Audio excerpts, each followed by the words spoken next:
د افغاني سرې میاشتې اونۍ هر کال په هیواد کې د دې لپاره لمانځل کیږي چې د طبیعي پیښو د قربانیانو د اړمنو او بېوزلو کونډو او یتیمانو لاسنیوی کوي. د بلخ د سرې میاشتې ریاست چارواکي وایي چې د روانې اونۍ په سر کې د بلخ د یو شمېر ولسوالیو پر اوسیدونکو خپلې مرستې ویشلې دي.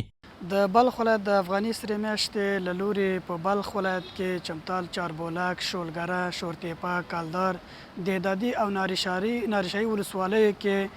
هغه کورنۍ چې هغه بېوزله وي، اړمنې او بېځایه شوو کورنیو سره د افغاني سرې میاشتې ټولنې له لورې د خوراکي او غیر خوراکي توکو مرسته ترسره شوې.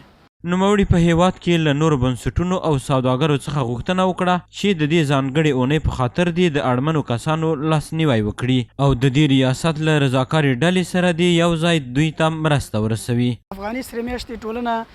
په یوازې توګه نشي کولی چې دې ټولو هغه د طبیعي او غیر طبیعي پیښ ځپلو اړمنو او بېوزلو کورنیو ته دوی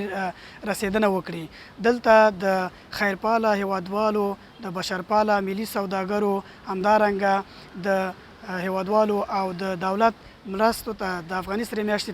ټولنې اړتیا لري ترڅو د دوی په همکارۍ باندې افغاني سرې میاشتې وکولی شي چې هغوی ته خپلې مرستې ورسوي. د یادونې وړ ده چې د 1941 کال راهیسې هر کال افغاني سره میاشت د خپل مالي بنسټ د پیاوړتیا او د مرستو راټولولو په موخه د سرې میاشتې اونۍ په لاره اچوي چې سږکال یې د تلې میاشتې له 24مې نیټې څخه بیا د همدې میاشتې تر پایه د دغې اونۍ په نوم نومولې ده.